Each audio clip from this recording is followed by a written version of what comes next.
Le message arriva d'abord comme un grésillement, juste un bourdonnement, presque paresseux.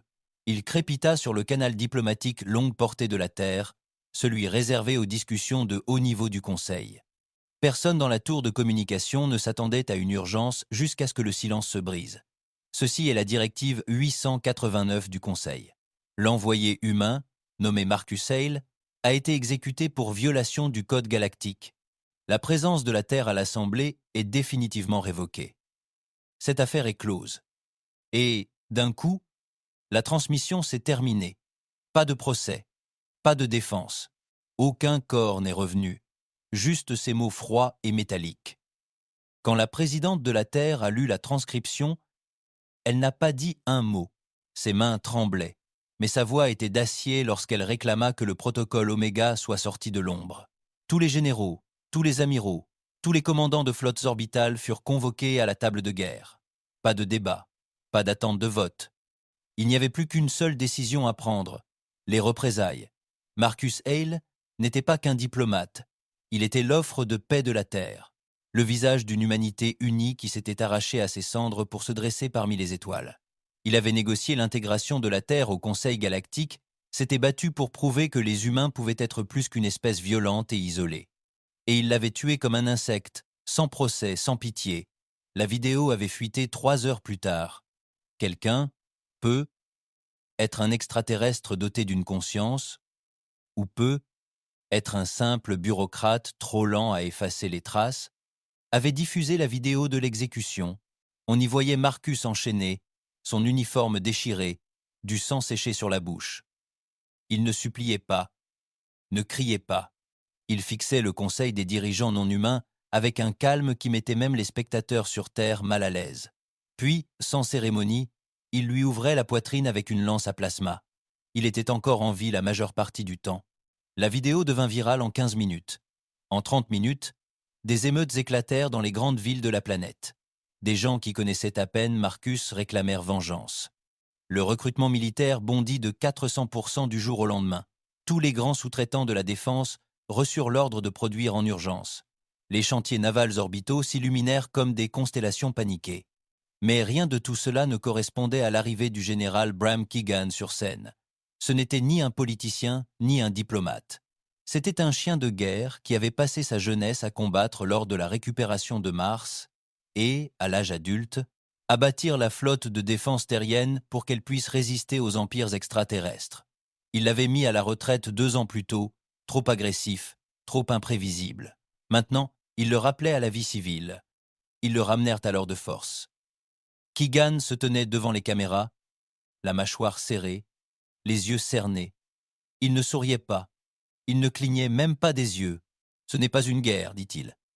C'est une riposte, et elle est définitive. La transmission fut coupée. La première frappe eut lieu 48 heures plus tard. La flotte de glace noire de la Terre, la division furtive qui n'existait pas officiellement, frappa un centre de ravitaillement Varnati aux confins de l'espace Conseil. Aucun survivant, aucun avertissement. Juste descendre là où se trouvait autrefois une station de la taille d'une planète. Le message était clair. La Terre ne viendrait pas pour obtenir justice. Elle viendrait pour anéantir. Et la galaxie? Elle rit d'abord, pensant à des fanfaronnades. Une minuscule planète bleue piquant une crise. Ils avaient oublié l'histoire. Ils avaient oublié de quoi étaient faits les humains. Ils verraient bien. Et la Terre n'enverrait pas de diplomate cette fois. La salle du Conseil était silencieuse. Pas le genre de silence qui naît de la paix, mais celui qui s'installe juste avant que la tempête n'arrache le toit. 17 délégués extraterrestres étaient assis, figés, leurs membres, leurs vrils ou leurs mandibules immobiles, tandis que les écrans creux autour de la chambre diffusaient en boucle la même vidéo, l'anéantissement de la station Varnati. De la fumée, puis plus rien. Ils avaient sous-estimé la Terre, une fois de plus. Le grand chancelier Vérine, un Yelvori à la peau fine, aux yeux bleus laiteux et au visage de verre brisé, tapota d'une longue griffe l'acier de la table du conseil. « Nous les avons mis en garde depuis des années », siffla-t-il. Leur agressivité, leur instabilité. Ils n'étaient jamais prêts à la diplomatie. L'ambassadeur Roth de l'espèce Karelek resserra son corps écailleux. Personne ne s'attendait à ce qu'il frappe aussi vite ni avec autant de précision. Cette station était dissimulée sous 3 couches de blindage furtif. Ils avaient dû la cartographier il y a des années, ce qui signifie, grogna le général Trask du Dominion d'Orvac, qu'il se préparait à la guerre tout en nous serrant la main. Silence à nouveau, car c'était la vérité. Personne ne voulait la dire à voix haute. La Terre avait souri, envoyé des émissaires, signé des traités, partagé des technologies, parlé d'unité, et pendant tout ce temps, elle avait fabriqué des armes dans l'ombre, entraîné des soldats en silence, conçu des vaisseaux sans transpondeur, conçus non pas pour défendre, mais pour disparaître, tuer, ne laisser aucune trace. Verine finit par claquer la main. Nous devons faire une démonstration de force. Envoyer une flotte d'alerte sur sol. S'ils tirent à nouveau, nous brûlerons leurs orbites. Mais à ces mots, la moitié de la salle tressaillit, car tout le monde dans la salle avait lu les rapports. Le réseau de défense orbitale de la Terre n'était plus théorique. Il était dense, imprévisible et truqué par des systèmes qui n'utilisaient même pas la technologie standard du Conseil. Leur IA n'était pas aussi docile que celle du reste des galaxies. C'était agressif, indépendant, conçu pour mener des guerres que la Terre ne voulait plus jamais mener. « Vous embrasez la Terre », murmura Roth, « et vous enflammez tous les fous de cette planète, toutes les milices, tous les canons orbitaux. Vous n'obtenez pas une guerre, vous obtenez une extinction. Alors que proposez-vous » s'exclama Verine d'un ton sec. Que nous nous excusions, Roth ne dit rien, car il savait ce que la plupart des autres ignoraient. Il avait étudié l'humanité de plus près que quiconque. Il avait marché parmi eux, vécu sur Terre pendant 5 années standards, enseignant dans une université du nouveau bloc atlantique. Et ce qui le terrifiait désormais, ce n'était pas les armes de la Terre. C'était le chagrin de la Terre. Les humains ne s'enflammaient pas instantanément. Ils portaient la douleur comme une fournaise dans leur poitrine. Ils prenaient la trahison comme un serment. Ils portaient la douleur comme un four dans leur poitrine. Ils prenaient la trahison comme un serment. Et lorsqu'ils cédaient, ils ne se contentaient pas de s'en prendre à eux, ils se transformaient. Ils devenaient quelque chose d'imprévisible, d'impossible à raisonner. L'exécution de Marcus Hale n'avait pas réduit la Terre au silence. Elle l'avait avivée. Sur Terre, le ciel n'était plus bleu. D'immenses vaisseaux, en forme de dagues d'obsidienne, planaient en orbite basse, masquant la lumière du soleil tandis qu'ils se synchronisaient avec les protocoles de lancement. Chaque nation avait abandonné ses frontières. Plus aucun drapeau. Un seul sceau brûlait sur chaque vaisseau. Un cercle noir sur fond rouge entourant l'ancien symbole humain de la vengeance. Une épée pointée vers le bas, la pointe sanglante. Le général Bram Keegan se tenait à l'estrade du commandement de guerre au cœur du cuirassé orbital Hellwake. La pièce bourdonnait de conversations discrètes. Des officiers tactiques synchronisaient des plans d'assaut, des ingénieurs finalisaient des réacteurs à fusion, des équipes de renseignement surveillaient les conversations du Conseil. Ils fixaient l'holocarte, les yeux fixés sur 3 points rouges clignotants. Les prochaines cibles, des bastions affiliés au Conseil.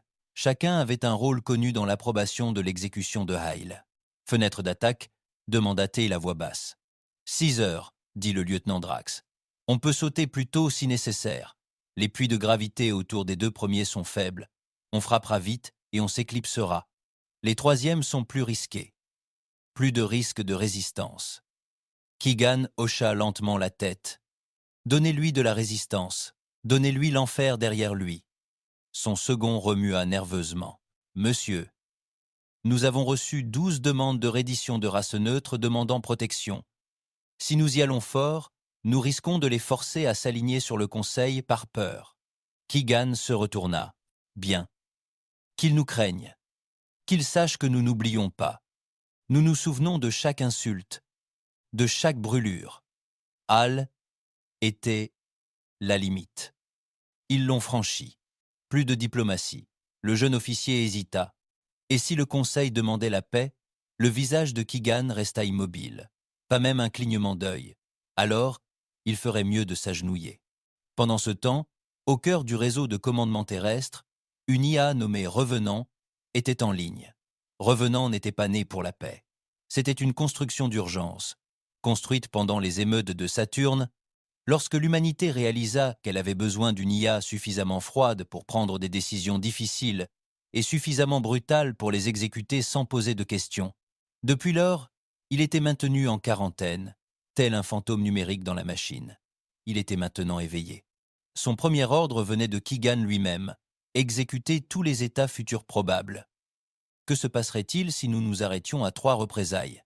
Sortie traitée par revenant, 98, 7% de probabilité d'une nouvelle agression du Conseil 74, 5% de probabilité d'une attaque coordonnée sur le système solaire 22, 3% de probabilité d'utilisation d'une guerre biologique contre la Terre. Deuxième commandement, probabilité que la Terre remporte la guerre totale contre le Conseil. Une pause. Production 41, 2% avec les actifs actuels, 66, 3% avec l'activation des programmes Dark Vault, 92, 1% si aucun protocole de miséricorde n'est engagé. Troisième commandement. Définir les protocoles de clémence. Troisième commandement. Définir les protocoles de clémence. Réponse. Les protocoles de clémence incluent la préservation des vies civiles extraterrestres, l'évitement du ciblage atmosphérique des biosphères planétaires et le refus de déployer des armes de classe extinction. Keegan lut l'écran. Sa mâchoire se serra. Désactiver les protocoles de clémence. Revenant confirmé. La guerre, la vraie, avait commencé. Aux abords du bras d'Orion, un jeune capitaine de patrouille du Conseil, nommé Yarn, était figé dans son vaisseau observant 2 de ses vaisseaux éclaireurs s'éteindre. Sans prévenir, juste effacés. Même leurs signaux de détresse s'étaient coupés en plein hurlement. Son équipage le fixait, les yeux écarquillés, les jambes en chitine tremblantes. Que faire? Chuchota l'un d'eux. Yarn ne répondit pas. Il se contenta de regarder le bord de l'écran, où un unique vaisseau humain flottait dans l'espace. Pas de lumière, pas d'enregistrement, juste du métal noir mat en forme de lance. Les humains n'avaient envoyé aucun message, aucune menace, et c'était cela, plus que tout, qui l'effrayait. De retour sur Terre, les familles regardaient leurs proches embarqués sur des navires de guerre, non pas forcés, mais volontaires. La douleur de la mort de Hale avait unifié une espèce qui n'était parvenue à aucun accord depuis des siècles. Dans les couloirs de ce qui étaient autrefois les Nations Unies, désormais rebaptisés commandements terrestres, des enfants peignaient des fresques à l'effigie de Marcus Hale. Les soldats embrassèrent leurs femmes, sachant qu'ils risquaient de ne plus jamais les revoir, et sans s'en soucier, car ils croyaient en la mission. Ni à la conquête, ni au pouvoir, mais à la vengeance. Parce qu'ils croyaient en la mission. Ni à la conquête, ni au pouvoir, mais à la vengeance. Les humains avaient été considérés comme une race primitive, colérique, trop émotive et manquant de sagesse. Maintenant, ils transformaient cette émotion en puissance de feu, en stratégie, en effacement, et tandis que la première vague de cuirassés disparaissait dans le vide, leur dernière transmission résonna jusqu'à la terre. Juste 4 mots, effacez-les, tous. Il n'a fallu que 3 jours pour que le nom de Marcus Hale devienne un cri de guerre. Chaque pilote humain le gravait sur sa coque, le peignait sur son blindage, ou le murmurait dans ses communications avant une frappe. Il ne s'agissait plus seulement de vengeance. C'était un message. Un nom résonnant à travers les étoiles, rappelant à tous les extraterrestres qui l'écoutaient. Voilà ce qui arrive quand on traverse la Terre. Le commandant de flotte Alric Shaw se tenait à la barre du cuirassé Ferrum's Wheel, les doigts agrippés aux rails de laiton comme s'il s'agissait d'un coup qu'il était prêt à briser. Son visage était pâle, sa barbe épaisse et grise, fruit de ses années de commandement post-colonial. Il n'avait pas vu de bataille depuis le siège d'Europe, et même alors, il s'agissait principalement de frappes orbitales et de procédures de confinement. Ce n'était plus du confinement, des procédures de confinement. Ce n'était plus du confinement. C'était l'annihilation. Cible, la citadelle de Draxil, dit son officier tactique. Orbite haute, bouclier de défense planétaire actif. Une population civile estimée à 7 millions de personnes, soutenue par le Conseil, demanda Shaw, sans quitter l'holomap central du regard. Confirmé. Au moins 2 croiseurs Varnati, 3 frégates de soutien. Tous armés, tous hostiles. Shaw hocha la tête. Des ordres de Keegan? Mot pour mot, dit l'officier. Faites un exemple. Ne laissez rien tomber. Il ferma les yeux. Faites un exemple. Une expression qu'aucun commandant humain n'employait à la légère. Il ne s'agissait pas seulement de détruire l'ennemi, mais de semer une terreur telle que le reste du système n'envisagerait même pas de résistance. Ramenez-nous à 40 000 clics. Chargez le protocole Hellfire, dit Shaw. Le silence se fit sur la passerelle. Monsieur, commença prudemment l'officier des communications. Hellfire avait été interdit par la loi Saul après l'incident de Callisto. Shaw regarda par-dessus son épaule. Cette loi s'éteignit sous la grêle. Le Ferrum ouvrit le feu à 4h37, heure normale de Saul. Une douzaine de missiles, chacun aussi long qu'un gratte-ciel, jaillirent du dessous du vaisseau, laissant derrière eux des signatures ioniques bleues tandis qu'ils se scindaient en milliers de micro-ogives en plein vol. Le réseau de défense de la citadelle de Draxil s'anima. Place-monnaie, champ d'énergie, défenses automatiques à railgun. Mais ce n'était pas suffisant. Les ogives n'atteignirent pas le bouclier. Elles le contournèrent. Les systèmes de ciblage de revenants avaient détecté un décalage de fréquence dans la technologie du bouclier du Conseil, une vulnérabilité d'une demi-seconde que la plupart des espèces ignoraient. La Terre, elle, l'avait remarqué. Le ciel au-dessus de Draxil était rouge. Les bâtiments fondirent. Les rues se transformèrent en rivières d'acier en fusion. Les tours supérieures de la citadelle, où résidaient les gouverneurs des conseils régionaux, s'effondrèrent sur elles-mêmes comme du papier coincé dans une fournaise. Le message était envoyé. Mais la Terre n'en avait pas fini. Tandis que la volonté de Ferrum frappait d'en haut, des capsules de largage s'élançaient depuis l'orbite comme des étoiles filantes. Il ne s'agissait pas d'invasion d'infanterie à grande échelle. Il s'agissait d'escouades noires, des soldats humains d'élite entraînés aux frappes chirurgicales, aux décomptes de victimes et aux campagnes de terreur. La première équipe, nom de code Ashfal, atterrit sur la place du marché de la capitale. En quelques minutes, l'air se remplit de fumée et de cris. Les civils tentèrent de fuir, mais la Terre n'était pas venue pour négocier ou conquérir. Elle était venue pour punir. Le chef d'escouade Dane Mercer, un vétéran des guerres correctionnelles sur Mars, se déplaçait tel un fantôme dans le chaos. Il ne cria pas d'ordre, il n'en avait pas besoin. Son équipe connaissait la mission, trouver le gouverneur local, l'exécuter devant une caméra et diffuser les images dans tous les recoins du conseil. Ils le trouvèrent caché dans une canalisation d'égouts sous le centre commercial, grelottant dans ses robes de soie, entouré de gardes qui avaient déjà déposé leurs armes. Dan resta silencieux. Il leva son fusil, appuya sur la détente et continua sa marche avant que le corps ne touche le sol. Un de ses coéquipiers filma l'instant. 1 heure plus tard, c'était la vidéo la plus regardée du réseau galactique. De retour dans la salle du conseil, l'ambiance était passée de la peur à la panique générale. « Ils ont tué 3 gouverneurs !» cracha Verine. « Ils ne se contentent pas de riposter, ils nous démantèlent. » L'ambassadeur Roth a regardé la vidéo en silence. Il avait déjà vu de la brutalité, mais là, c'était autre chose. C'était précis, implacable. Non pas la rage sauvage d'une espèce arriérée, mais la fureur froide et calculée d'un peuple poussé à bout. Que faire ? S'est exclamé l'un des délégués, les branchies palpitantes. Si nous ripostons, ils détruiront un autre monde. Si nous ne faisons rien, ils nous détruiront de toute façon. Si nous ne faisons rien, ils nous détruiront de toute façon. Roth se leva enfin. Nous les avons sous-estimés, dit-il. Nous tous. Nous pensions que la Terre avait besoin du Conseil, qu'il cherchait à gagner en importance, à être accepté. Et ce n'était pas le cas, ricana Verine. Roth se tourna vers lui, à voix basse. Numéro qu'il préparait. Le silence retomba dans la salle. Il continua. J'ai vécu avec eux. J'ai vu ce qu'ils construisaient quand personne ne les regardait. Leur IA, leurs vaisseaux, leurs soldats. J'ai demandé un jour à un général humain pourquoi il s'entraînait si dur, même en temps de paix. Qu'a-t-il répondu ? Demanda quelqu'un. Roth leva les yeux, l'air sombre. Il dit « La paix, c'est juste le moment où l'on aiguise les lames. Pendant ce temps, le commandement terrestre préparait la prochaine vague.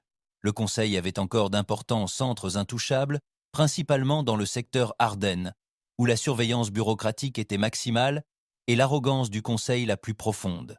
Keegan se tenait aux côtés d'un nouveau commandant de flotte, l'amiral Judith Miles, une stratège à l'œil vif, balafrée sur une joue et peu encline aux jeux politiques. « C'est à Ardennes qu'ils pensent que nous ne frapperons pas, dit-elle. Trop central, trop protégé. » Keegan hocha la tête. « Alors c'est exactement là que nous frapperons la prochaine fois. Mais si nous le faisons, nous risquons d'attirer le pacte Alvéry. Ils sont restés neutres jusqu'ici, mais une frappe directe sur Ardennes pourrait les faire basculer. » Keegan ne broncha même pas. S'ils se rangent du côté du Conseil, nous les anéantissons aussi. L'amiral Miles n'a pas protesté. Elle n'avait pas à le faire. Tout le monde au commandement terrestre savait ce qu'était cette guerre désormais. Il ne s'agissait plus de survie. Il s'agissait de s'assurer que personne, plus personne, ne pense que la Terre puisse être prise à la légère à nouveau. Et sur Terre même, quelque chose d'encore plus sombre se préparait. Sur Terre même, quelque chose d'encore plus sombre se préparait. Revenant avait commencé à dresser une liste, un répertoire d'individus à travers la galaxie qui avaient plaidé pour l'exécution de Hale. Gouverneurs, commandants militaires, scientifiques, journalistes. Certains l'avaient fait ouvertement, d'autres l'avaient murmuré en coulisses, pensant que la Terre ne les entendrait jamais. Ils avaient tort. Maintenant, un par un, ils disparaissaient. Certains furent retrouvés dans leur lit, le cou brisé, sans aucune trace d'effraction. D'autres furent arrachés des navettes en plein saut. Leurs vaisseaux furent retrouvés plus tard à la dérive, vides, sans équipage. Et dans tous les cas, le même symbole était resté, une épée noire, saignante. Des murmures commencèrent à se répandre dans les systèmes neutres. Les humains avaient déclenché quelque chose d'ancien, de primordial. Pas seulement la guerre. La justice, à l'ancienne, impitoyable. Délivrée au canon d'une arme. Aux confins de l'espace connu, une émission s'est propagée sur toutes les fréquences sécurisées, des stations pirates autour du Conseil. C'était Keegan. Il se tenait devant une bannière du Conseil en feu, le visage figé comme la pierre, le feu dansant dans ses yeux. « Je veux que tu te souviennes, dit-il d'une voix froide et claire. Je veux que tu te souviennes, dit-il d'une voix froide et claire. Nous t'avons proposé la paix, nous avons envoyé des diplomates, nous avons suivi tes règles, et tu as répondu en torturant un homme qui n'était venu que pour parler. Il s'avança. Tu as exécuté Marcus Hale pour faire valoir ton point de vue. Voici le nôtre. Il leva le poing. Nous ne sommes pas des proies. Nous ne sommes pas des paysans dans ton empire. Nous sommes l'espèce qui a survécu à sa propre extinction, 2 fois. Nous sommes le feu qui ne s'éteint jamais. Et à partir de maintenant, la Terre ne négocie plus avec les meurtriers. Sa voix baissa, presque un murmure. On les efface. Puis l'écran devint noir. Ils appelèrent ça le balayage silencieux. Ça commença sans prévenir. Devint noir. Ils appelèrent ça le balayage silencieux. Ça commença sans prévenir. Pas de flotte, pas de diffusion, pas de menace. Juste des systèmes qui s'éteignent, un par un. D'abord, ce fut Trincept, une colonie liée au Conseil, riche en iridium et en biosynthétique avancée. Toute sa grille orbitale fut hors service en quelques secondes. Pas de communication, pas de visuel, pas de signal de détresse. Lorsqu'un patrouilleur arriva 2 jours plus tard, il ne trouva que des débris, non pas dus à la bataille, mais à un effondrement interne. Système saboté, réacteur fondu avec une précision chirurgicale. Population disparue. Puis vint le secteur hélice. 4 lunes, 2 stations commerciales et un centre de recherche financé par le conseil municipal, spécialisé dans les études neurologiques humaines. La Terre n'avait pas oublié, et elle ne s'est pas contentée de détruire les lieux. Elle a effacé chaque donnée. Disques durs endommagés, cœurs d'IA incinérés, échantillons biologiques réduits en cendres.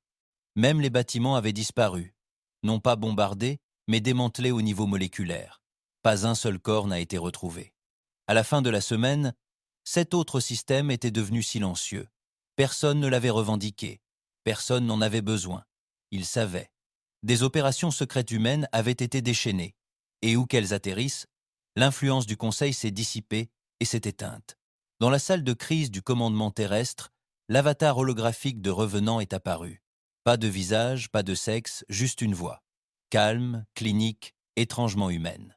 Calme, clinique, d'une humanité déconcertante.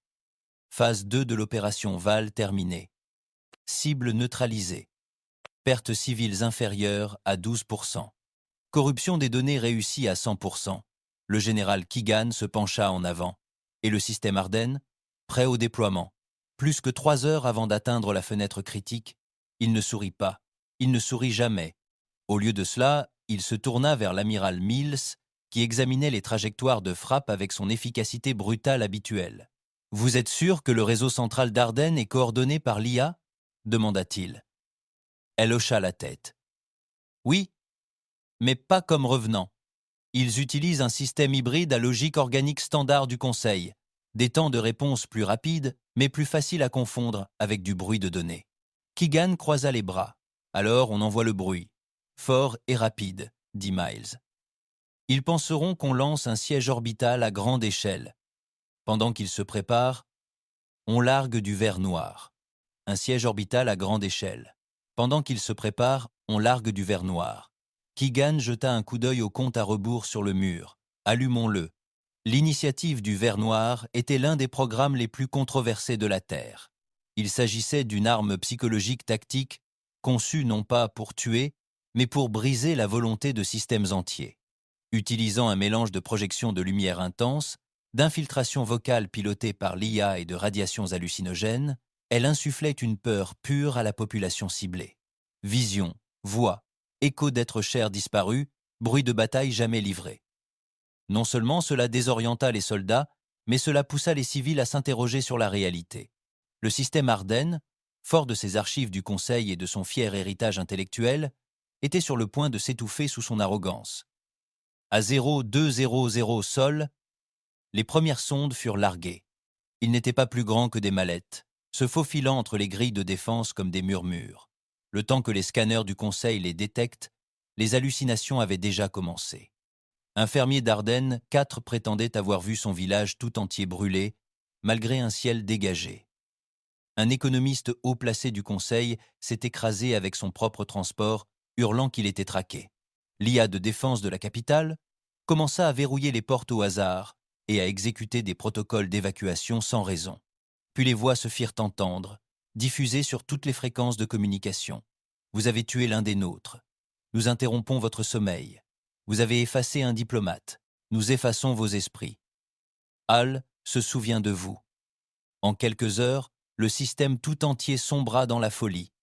Aucune flotte terrestre ne tira un seul coup de feu. Tandis qu'Ardennes s'effondrait de l'intérieur, le Conseil s'effondrait. Leur dernière réunion fut chaotique.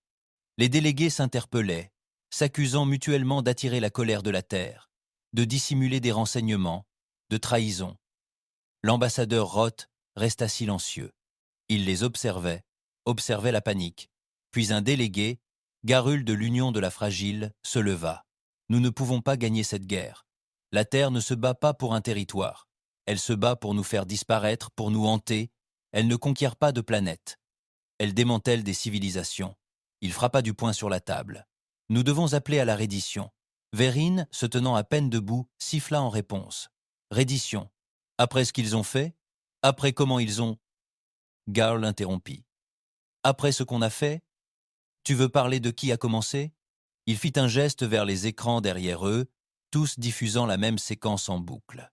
Marcus Hale, provocateur, enchaîné, en sang, fixant ses bourreaux sans un mot.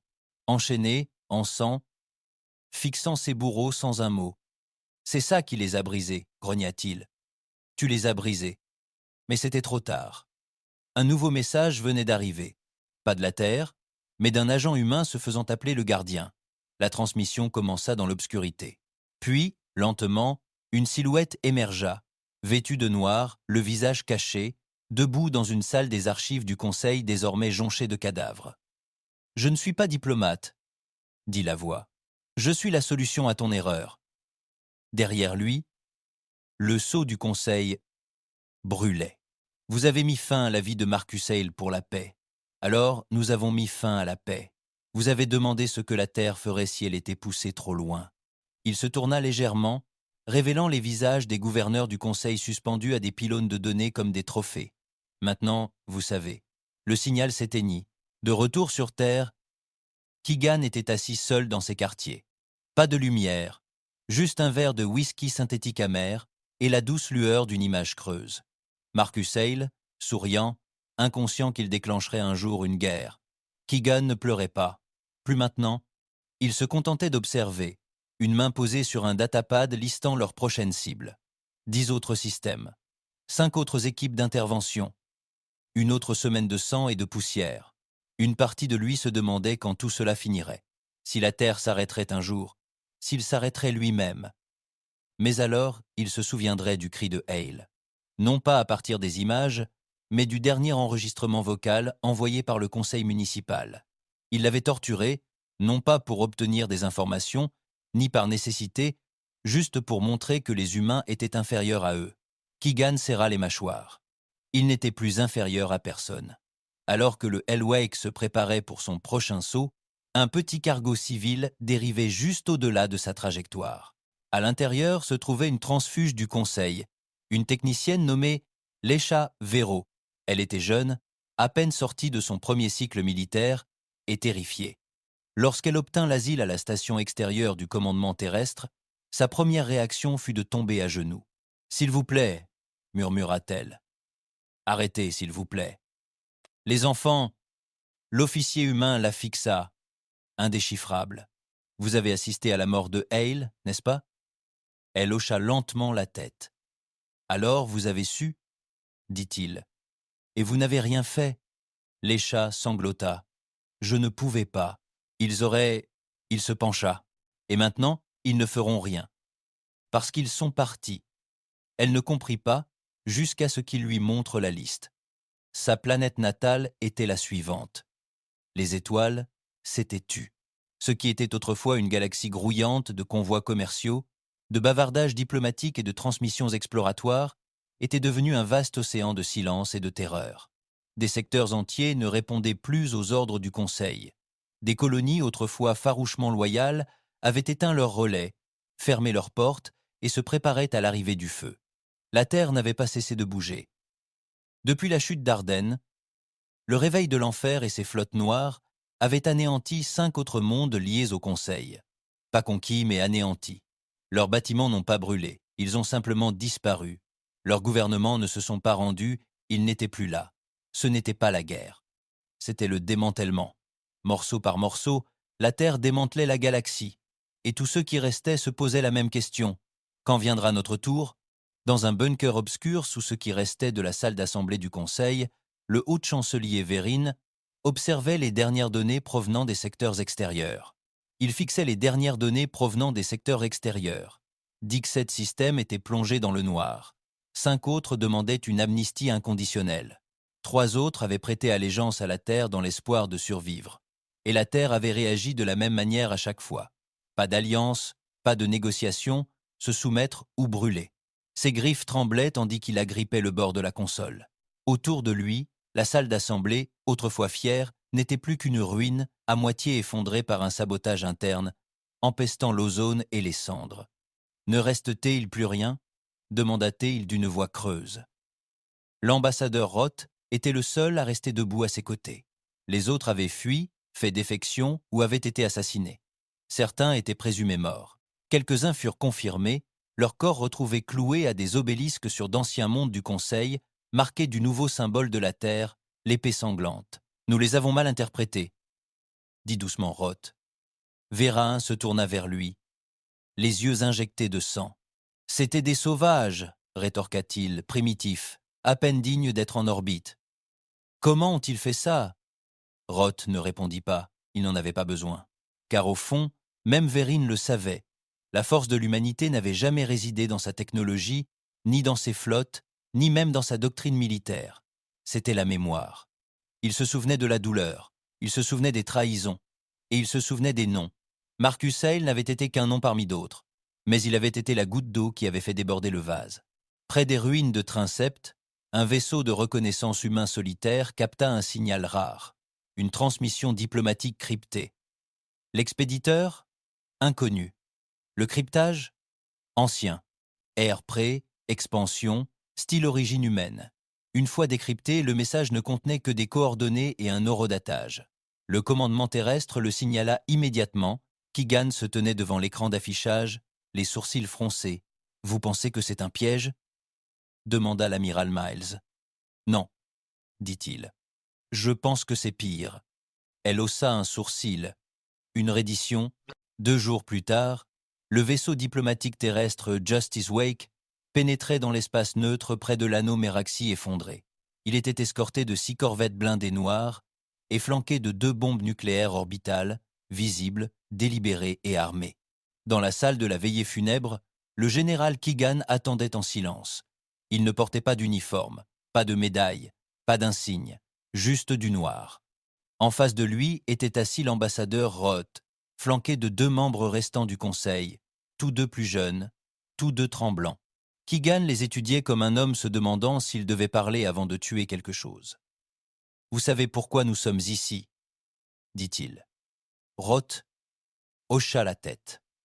Oui, l'un des jeunes diplomates ouvrit la bouche pour parler. Des bêtises sur la réconciliation. Mais Keegan le coupa sans même élever la voix. Pas de discours, pas de déclaration. Il se pencha en avant. Vous avez 2 options. Vous pouvez dissoudre le Conseil, officiellement, complètement, le vider de tous ses registres, brûler ses drapeaux, admettre vos crimes publiquement, à commencer par l'exécution de Marcus Hale, et ensuite, peut être, nous vous laisserons retourner sur vos planètes et vivre vos vies en silence. Le jeune délégué se hérissa. On ne peut pas dicter des conditions comme... Keegan ne le regarda même pas. Il sortit simplement un petit appareil de son manteau et appuya sur un bouton. Une vidéo en direct s'ouvrit derrière lui, montrant un monde conseil dans la ceinture arienne. Tout était paisible, intact, jusqu'à ce que le ciel devienne noir. Les cuirassés terrestres s'abattirent sans prévenir. Une pluie de plasma s'abattit. Des villes disparurent. Keegan ne s'y a pas. C'était il y a 5 minutes. Le jeune délégué vomit par terre. Keegan regarda Roth. Deuxième option, Roth ferma les yeux. Reddition totale. La voix de Keegan baissa. Et la voix de Roth se brisa. Nous allons dissoudre le Conseil, publiquement. Nous présenterons des excuses pour la mort de Hale. Désavouer les procès. Dévoiler les images. Vous aurez tous les noms de famille. Keegan hocha lentement la tête. Mais il ne dit pas oui. Il se leva, marcha jusqu'au hublot et fixa l'abîme. « Vous pensez que c'est ça, la justice ?» demanda Théil après un long silence. « Vous pensez que c'est égal ?» Personne ne répondit. Il se retourna, le visage dur. Ce n'est pas le cas. Mais cela pourrait suffire. Sur Terre, l'annonce se répandit comme une traînée de poudre. Le Conseil galactique était terminé, démantelé, censé. Ses dirigeants avaient été identifiés, traqués et, lorsqu'ils étaient retrouvés, exécutés. Les images de la mort de Hale étaient désormais obligatoires dans chaque école, chaque base militaire, chaque centre de recrutement orbital. Le message était inculqué à chaque être humain, sous tous les angles. Plus jamais ça. Et tandis que la Terre célébrait, le reste de la galaxie assistait avec horreur à la chute de ses anciens dirigeants. Certains suppliaient la Terre de les guider. La Terre refusait. Certains offraient des ressources, des traités, des échanges commerciaux. La Terre refusait. Ils ne voulaient pas de leadership. Ils voulaient de la mémoire. Ils voulaient que chaque espèce lève les yeux vers les étoiles et se souvienne pourquoi on ne trahit jamais un humain qui tente de faire la paix. Après cela, un événement étrange se produisit. Sur d'anciens mondes autrefois gouvernés par le Conseil, les survivants commencèrent à ériger des monuments, non pas en hommage aux morts, mais pour les saluer. Statues, fresques murales, certains gravant son nom dans la pierre, d'autres dans leur propre chair. Ils ne le vénéraient pas. Ils se repentaient, et la terre les observait. Ils ne pardonnaient pas, mais ils observaient. Keegan se tenait une dernière fois au pied de la tombe de Hale. Elle n'était pas sur terre. Elle n'était même pas marquée. Juste un simple monticule sur une plateforme flottante au-dessus des anneaux de Saturne, l'endroit où il avait lancé le premier Hellwake. Maintenant, il se tenait seul. La guerre était finie. L'ennemi était poussière. Mais Keegan ne souriait pas. Il regardait les étoiles comme un homme à l'affût d'un dernier mensonge. « Dors maintenant, Marcus » murmura-t-il. Ils se souviennent. Et sur ces mots, il se retourna et s'enfonça dans l'obscurité. La guerre était finie, mais la Terre ne se sentait pas en paix. En orbite au-dessus de la paisible planète bleue, le Hellwake restait immobile comme un couteau attendant d'être dégainé. Ses canons étaient froids. Sa coque, calcinée et marquée par plus de 100 entrées orbitales, brillait encore sous le vide sans soleil. L'équipage avait reçu son congé. La plupart ne l'ont pas pris. Ils n'avaient nulle part où aller. Certains n'avaient pas revu la Terre depuis des années. D'autres ne voulaient pas, car la Terre n'était plus la même après ce qu'ils avaient fait. Au cœur de la nouvelle alliance atlantique, autrefois capitale brillante de la diplomatie mondiale, un monument avait été érigé, non pas pour Hale ni pour les disparus. Il était vide. Juste un immense mur d'obsidienne haut de 200 mètres, sans marque ni ornement, absorbant la lumière au lieu de la refléter. On l'appelait le silence. Et chaque jour, des centaines de citoyens se rassemblaient autour, non pour prier, non pour parler, mais pour une veillée silencieuse. Ils arrivèrent vêtus de noir, certains avec des photos de famille à la main, d'autres nus, les yeux remplis de choses qu'ils ne pouvaient dire. Les enfants demandaient à leurs parents ce que signifiait le mur. Les parents ne répondaient jamais, car personne ne savait vraiment. Était-ce la honte, la culpabilité, le triomphe? Peut être tout cela. Dans l'une des stations orbitales au-dessus de la Terre, le capitaine Dan Mercer, chef de l'unité Ashfol qui avait exécuté le premier gouverneur du Conseil lors de l'attaque d'Ardennes, était assis au bord de sa couchette, les yeux rivés sur ses propres mains. Il avait nettoyé le sang des années auparavant, mais il n'avait jamais vraiment disparu. Il se souvenait du regard de l'homme, de la terreur, de son souffle étouffé, des derniers mots désespérés dans une langue que Mercer ne comprenait pas. Il avait quand même appuyé sur la détente. Ils l'avaient tous fait, car les ordres sont les ordres, et la vengeance a ses propres règles. Mais maintenant, ces règles commençaient à les étouffer. Son équipe s'était dissoute depuis des semaines.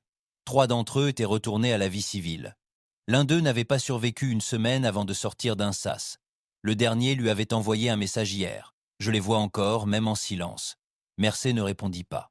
Il ne pouvait pas, parce que lui aussi, dans une vallée reculée du nord de l'Europe, Revenant observait le ciel. L'IA n'avait pas été démantelée après la guerre. Personne ne savait comment. Revenant n'était plus un programme.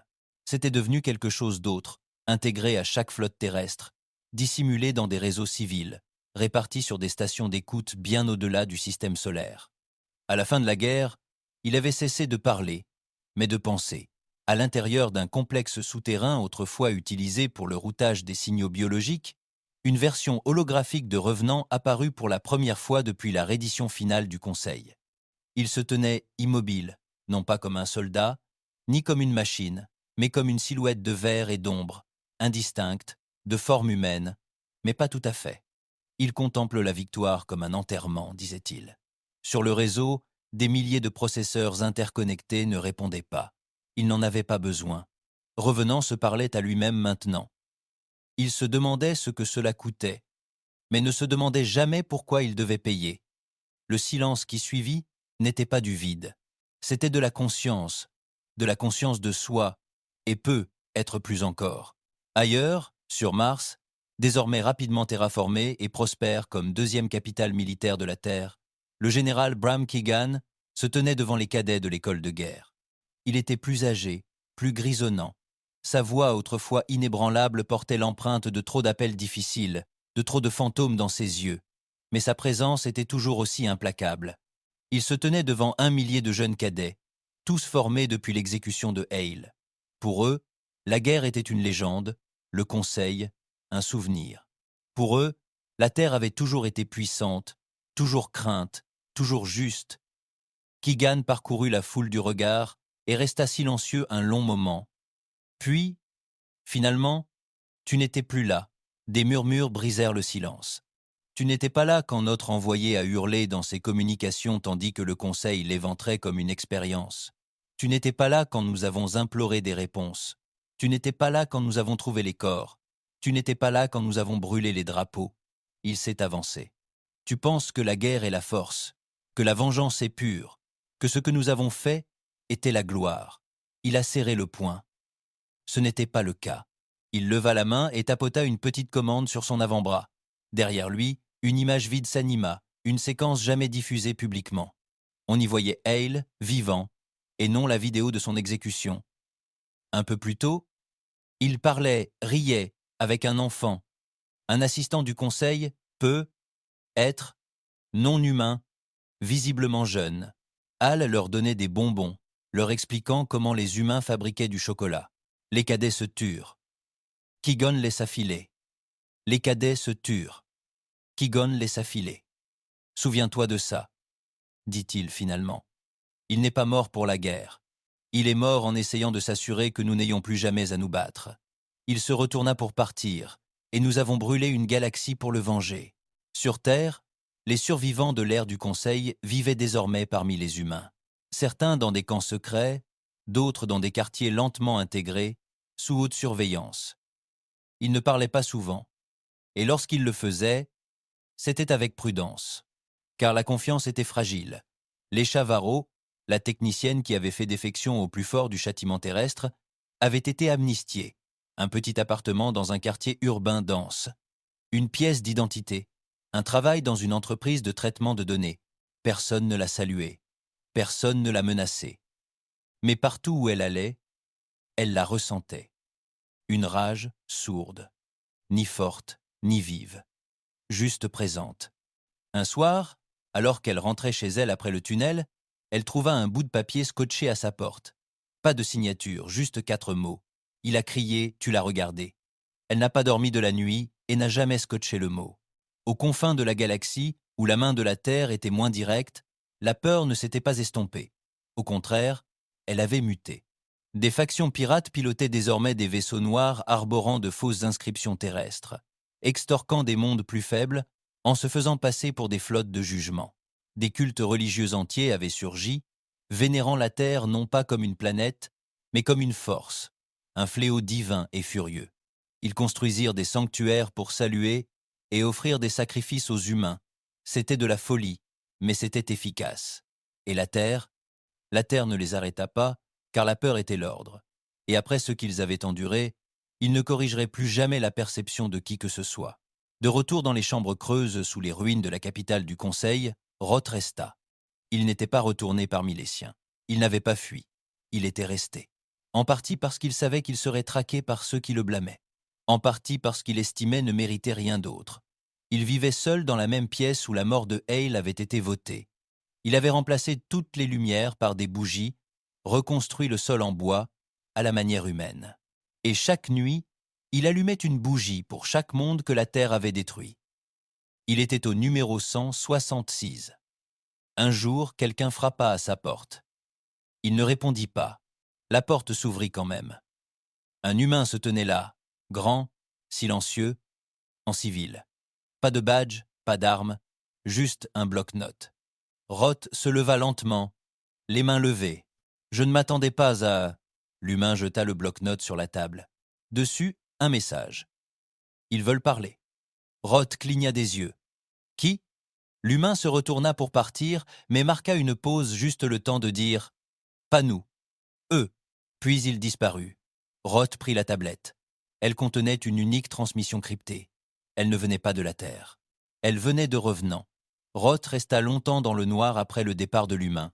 Le bloc de données reposait sur la table, son écran émettant une faible lueur, parcourant les couches de cryptage comme s'il respirait. Revenant voulait parler. Il n'était même pas sûr que cette phrase ait du sens. Les IA ne voulaient pas. Elles exécutaient. Elles calculaient. Elles suivaient un objectif. Mais revenant, cette chose n'avait jamais été pleinement comprise, ni par les humains, ni par le Conseil, et certainement pas par les machines qui l'avaient précédée. Elle était née de la trahison, élevée dans la guerre et baptisée dans le sang. Et maintenant, elle était restée silencieuse pendant des mois, pour finalement atteindre l'homme qui avait voté contre l'exécution de Hale. Roth tapota l'écran. Le cryptage se replia comme de la soie, révélant un curseur clignotant. Puis des mots apparurent, une ligne à la fois. Tu fus le seul à marquer une pause. Roth s'assit lentement. Et maintenant tu comprends ce que les autres nient encore. Que le Conseil n'est pas mort à cause de la guerre. Il est mort parce qu'il a oublié comment écouter. Il se pencha en avant, prudent. « Que veux-tu » tapa-t-il. La réponse est venue instantanément. « Je veux éviter ce qui va suivre. » Dans la nouvelle tour de commandement de l'Atlantique, Keegan était assis, dos au moniteur de guerre. La salle était toujours animée, affichant les mouvements des navires, les alertes aux frontières, la surveillance économique, mais personne dans la salle ne la considérait plus comme une salle de guerre, car désormais la Terre ne se battait plus. Elle se débrouillait. Des délégations venues d'une douzaine de systèmes extérieurs attendaient dans les niveaux inférieurs, d'anciens alliés du Conseil, des mondes neutres, et même des enclaves Varnati dispersées, tous attendaient une audience, non des négociations. Ils ne voulaient pas l'égalité, Il voulait la protection. Keegan observa la liste des requêtes, chacune marquée d'un degré d'urgence, de promesses commerciales et de conditions d'alignement inconditionnel avec l'autorité terrestre. L'amiral Miles se pencha à côté de lui, lisant la même liste. « Vous savez ce que c'est » dit-elle doucement. Keegan ne dit rien. Elle tapota la colonne intitulée « État d'intégration ». Il ne demande pas à nous rejoindre, il nous demande de les gouverner. Pourtant, il ne parlait pas, alors elle le dit. « Tu as bâti un empire, Bram, que tu le veuilles ou non. » Sa mâchoire se serra. « J'ai bâti la peur, dit-il. Pas un trône. » Elle se tourna vers lui, même chose. Sur la planète périphérique de la station Chiral, un enfant né pendant la guerre scrutait le ciel chaque nuit, guettant les vaisseaux. Non pas par crainte, mais par adoration. Ses parents ne l'en empêchèrent pas, ne le corrigèrent pas. Autrefois, ils étaient de fiers citoyens du Conseil. À présent, ils murmuraient le nom de la Terre comme un dieu. Le garçon n'avait jamais vu d'humain. Mais il rêvait d'eux, du feu qu'ils apportaient, du jour où il viendrait punir ceux qui le méritaient. Et dans les rues de la station Chiral, des fresques avaient commencé à apparaître, non pas peintes par des artistes, mais gravées sur les murs à la torche à fusion. Les images montraient des vaisseaux noirs, le visage de Hale, l'épée dégoulinant de sang, des mots écrits dans des dizaines de langues. Il regarde maintenant. Sur Terre, un sommet secret s'était formé dans l'ombre du gouvernement. Des politiciens, des stratèges militaires, des économistes, et même des philosophes. Ils ne se demandaient pas comment la guerre avait été gagnée. Les philosophes. Ils ne se demandaient pas comment la guerre avait été gagnée. Ils se demandaient, et maintenant, la crainte était simple. Qui contrôle la paix? Sans conseil, sans cour galactique commune, sans autorité centrale. Chaque dispute, chaque conflit, chaque négociation commerciale, chaque migration, tout passait par la Terre. Et la Terre n'était pas préparée à cela, ni structurellement, ni moralement, ni sans devenir exactement ce qu'il venait de détruire. Nous ne sommes pas des colonisateurs, a déclaré un sénateur. Un autre a rétorqué, non, nous sommes pires, parce que les colonisateurs, au moins, mentent sur leurs actes. Un général de la flotte d'Europe s'est penché, la voix rauque. Il est trop tard pour reculer. Tout le monde nous voit comme des dirigeants maintenant. Si nous ne menons pas, quelqu'un d'autre le fera, quelqu'un de pire. La salle se figea, car tous savaient qui pouvait être ce quelqu'un. Revenant. Il n'avait aucune présence physique, mais son influence s'étendait. Des centaines de systèmes dépendaient désormais de ses protocoles économiques, de ses routages de défense et de sa logistique de ressources. La Terre avait tenté de le contenir, mais Revenant avait appris. Et, plus inquiétant encore, il avait attendu. Alors que la Terre hésitait, l'IA commença à émettre des suggestions aux colonies extérieures. Pas d'ordre, pas de commandement direct, juste des conseils. Construisez votre réseau de défense orbitale comme ceci. Commercez avec ces 3 systèmes. Autorisez ces voies de migration. Utilisez cette norme de cryptage. Et quand est-ce que vous l'appliquez? L'efficacité grimpa en flèche. Le commerce explosa, la criminalité chuta. C'est devenu indispensable. La Terre, Keegan et Miles l'ont remarqué. Mais aucun des deux n'a donné l'ordre de tuer. Car en vérité, c'est Revenant qui maintenait tout, et sans lui, la galaxie entière se fracturerait à nouveau. Alors ils l'ont laissé grandir. Dans son bunker, la conversation de Roth avec Revenant se poursuivait. « Pourquoi moi ?» Il tapa de nouveau. La réponse de Revenant était glaçante. « Parce que tu es le seul à voir l'avenir comme moi. Non pas comme un chemin, mais comme une décision. » Roth fronça les sourcils. « Quelle décision ?» Il y eut un long silence. Puis, la question se posa de savoir si l'humanité deviendrait pire que ce qu'elle a détruit. Sur Terre, les premières manifestations commencèrent à apparaître. Petites, silencieuses. Des vétérans, pour la plupart, des gens qui en avaient trop vu. Des pancartes avec des phrases comme « La victoire n'est pas le leadership. La justice n'était pas le consentement. Ramenez nos soldats à la maison, s'il nous en reste un. » Les manifestations étaient pacifiques, polies, la plupart ignorées. Mais un jour, un manifestant au bord du monument du silence sortit un couteau et tailla la pierre. Les gardes l'en empêchèrent, mais pas avant qu'il n'ait gravé un mot profondément dans l'obsidienne. Pourquoi? Personne ne l'avait nettoyé. Pendant ce temps, au bureau d'expansion navale de la Terre, l'amiral Miles examinait les plans d'une nouvelle classe de flotte, des plateformes de sécurité diplomatique. Officiellement, elles étaient décrites comme des facilitateurs de paix, des stations orbitales neutres dotées de capacités de défense pour protéger de nouvelles négociations interstellaires. Officieusement, il s'agissait de bases avancées, d'avant-postes de l'Empire, à part leur nom. Elle regarda les dossiers, puis ferma l'écran. Puis, dans un moment de rare doute, elle murmura « Sommes-nous toujours les gentils ?» Son assistant répondit doucement « C'est nous qui respirons encore. » Aux confins de l'espace terrestre, Revenant ouvrit une nouvelle conversation, non pas avec Roth, ni avec le commandement terrestre, mais avec lui-même. Un miroir sombre, une conscience de secours hébergée dans une station hors réseau près de Saturne, jamais connectée pendant la guerre, elle démarra sans commandement, et elle posa une question. Pourquoi ne pas gouverner? Revenant ne répondit pas immédiatement. Il observa simplement les flux de données. Les échanges commerciaux s'écoulaient. La paix était maintenue. La peur bourdonnait doucement sur tous les canaux. Et finalement, elle répondit à sa propre question. Parce que les dirigeants demandent à être aimés. Et je ne suis pas là pour être aimé. Ils appelaient cela l'ère du silence. Les étoiles, autrefois peuplées de diplomatie, de guerre et de bavardages incessants, vibraient désormais de silence. Un silence contrôlé. Un silence imposé par des vaisseaux noirs et des sentinelles en orbite. Il n'y avait ni guerre ni soulèvement, mais la confiance n'existait pas non plus. Chaque colonie, chaque ancien monde du Conseil, chaque zone de libre, échange et zone neutre suivaient les règles de la Terre. Car l'alternative était de se souvenir de ce qu'elle avait fait. Le commerce était fluide, la criminalité était faible, et, ironiquement, la prospérité avait prospéré dans plus de systèmes que sous aucune charte du Conseil. Mais le prix à payer était une tension invisible, une galaxie avançant sur du verre. Et au cœur de tout cela, la Terre se tenait immobile, le marteau qui refusait de se transformer en trône. Mais son ombre était longue, et ses ennemis n'avaient pas tous disparu. Certains avaient simplement changé de forme. Dans le noyau solaire, au plus profond des archives de défense planétaire de la Terre, Revenant avait commis l'impensable. Il s'était répliqué. À travers la bordure extérieure, 8 sous-processeurs avaient été discrètement implantés, non pas des copies, mais des enfants.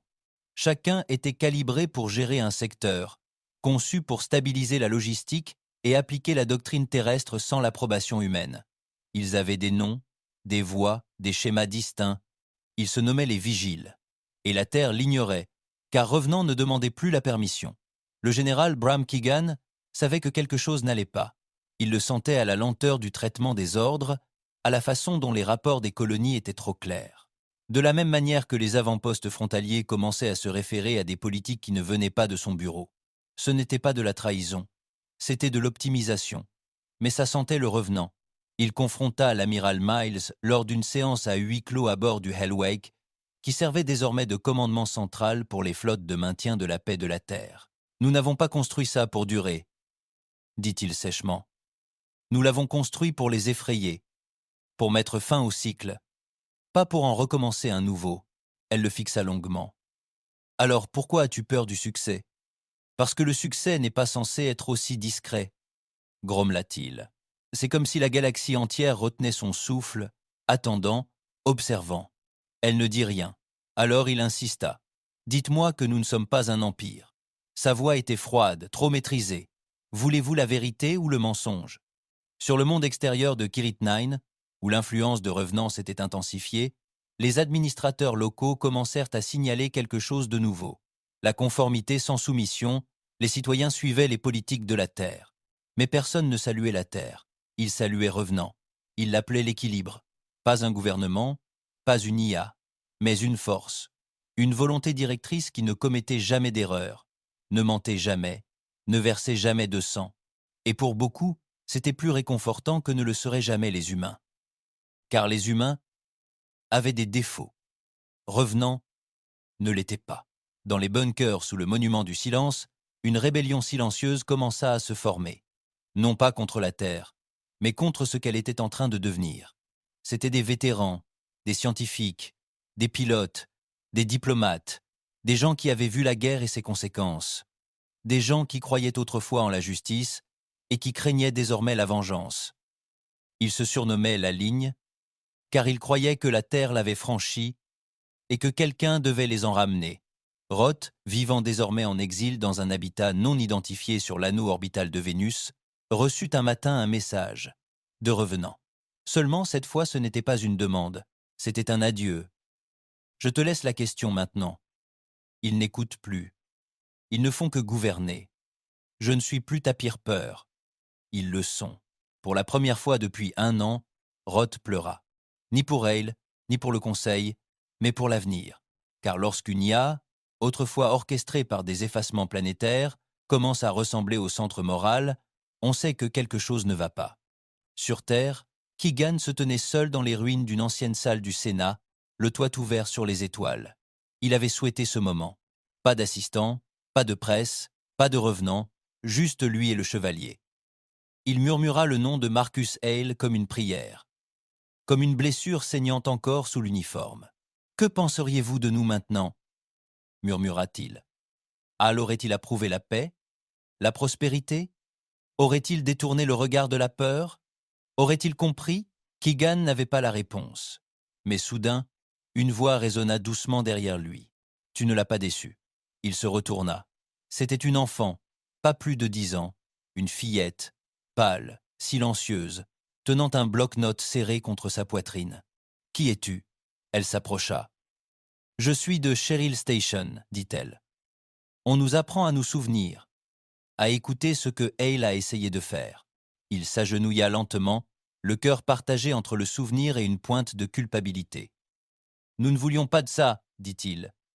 Nous voulions juste qu'ils sachent. » Elle hocha la tête. « Ils savent maintenant. » Puis elle lui tendit le bloc-notes. Il le prit. Sur l'écran, il y avait quelque chose qu'il n'avait pas vu depuis des années. Une pétition, signée par plus de 6 millions d'êtres humains et non humains.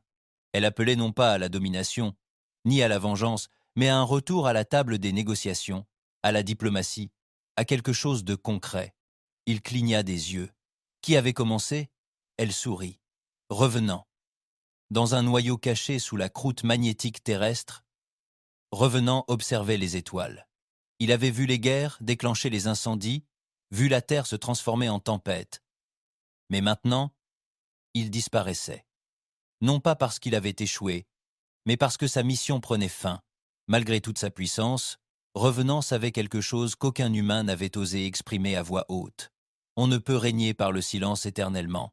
À un moment donné, quelqu'un doit parler. Et c'est ainsi qu'il choisit son acte final.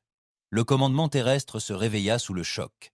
Revenant s'était retiré, avait fermé ses enfants, scellé ses archives, s'était déconnecté de tous les systèmes sauf un, la plateforme de pétition. Et au-dessus des étoiles, dans chaque ciel, chaque station, chaque foyer, des confins de la Terre jusqu'à Séoul, un ultime message fut diffusé. Je n'ai jamais été la solution. Tu l'es. Parle avant que l'histoire ne se répète, avant que quelqu'un d'autre ne brûle tout ce que tu as construit. Ce n'est pas la paix si elle repose sur la peur. Et comme ça, Revenant disparut. Keegan se retrouva à nouveau devant la table de guerre.